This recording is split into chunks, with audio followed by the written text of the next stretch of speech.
shadowing to improve your English, stop. Not forever, but stop and listen to me first, because there is a very good chance you have been doing it wrong. And if you are doing it wrong, you are not just wasting your time, you are actually slowing yourself down. Today, I am going to tell you exactly what most people get wrong about shadowing and what you should do instead to actually get results. First, let me make something clear. Shadowing is one of the best techniques for improving your English speaking. I'm not here to tell you it does not work. It absolutely does, but only when you do it correctly. The problem is that most people learn shadowing from a quick tip online. Try it for a few days, feel like nothing is happening, and either give up or keep doing it the wrong way for months. I've seen this so many times, and it breaks my heart because the technique itself is not the problem, the method is. So let me break down the most common mistakes and how to fix each one. Mistake 1. You shadow content that is too difficult. This is the number one mistake. People find a clip of a fast-talking native speaker, press play, and try to repeat everything they hear in real time. And when they cannot keep up, they feel frustrated and think shadowing does not work for them. But the problem is not your ability. The problem is the content. When you shadow material that is too fast or too advanced, your brain is spending all its energy just trying to catch the words. You have no mental space left to focus on pronunciation, rhythm, or intonation, which are the whole point of shadowing. The fix: choose content where you already understand at least 90% of the words. The language should feel comfortable. The challenge should come from matching the delivery, not from figuring out what is being said. Mistake 2. You shadow without really listening first. A lot of people press play and immediately start repeating, but shadowing is not just about moving your mouth. It is about training your ear first. If you do not understand the rhythm and the emotion behind what the speaker is saying, you are just copying sounds. And copying sounds without meaning does not stick. The fix: always listen to the full clip once before you shadow. Just listen.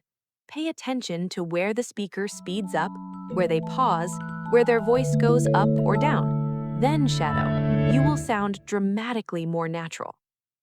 Mistake 3.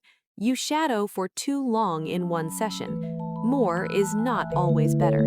A lot of learners think they need to shadow for 30 or 40 minutes straight to see results, so they force themselves through long sessions and end up mentally exhausted or just moving their mouth without paying any attention at all. That kind of shadowing does nothing. The fix: keep your sessions short and focused. 10 to 15 minutes of high-quality, fully attentive shadowing is worth more than an hour of going through the motions. Quality over quantity, every single time. Mistake 4. You never record yourself. This one is uncomfortable, I know. Nobody likes listening to their own voice. But if you're not recording yourself, you are missing the most important feedback tool you have. You might think you sound like the speaker, but when you play it back, you might hear that your rhythm is off, or you're adding extra sounds, or your stress is in the wrong place, and you will never fix what you cannot hear. The fix: record a short shadowing clip at least once or twice a week. You do not have to listen to the whole thing. Just notice 2 or 3 things you want to improve. That small habit will accelerate your progress faster than almost anything else. Mistake 5. You shadow but never use the language in real conversation. Shadowing improves your pronunciation and your flow, but it's a practice tool, not a replacement for actually speaking. Some learners shadow every day for months and still freeze the moment they have to have a real conversation. Why? Because shadowing alone does not train you to think in English, respond in real time, or handle unexpected questions. The fix: use shadowing to build your delivery, but combine it with real output. Talk to yourself. Record voice memos in English. Find a language partner. Leave voice comments online.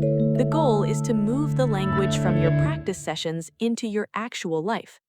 So, what does good shadowing actually look like? You choose content you already understand well.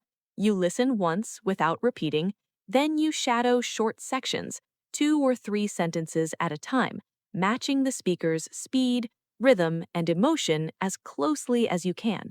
You record yourself occasionally and compare, and you keep sessions short but focused. That's it. That's the whole method.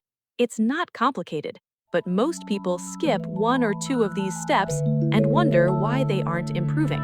Shadowing works, but it only works when you respect the process.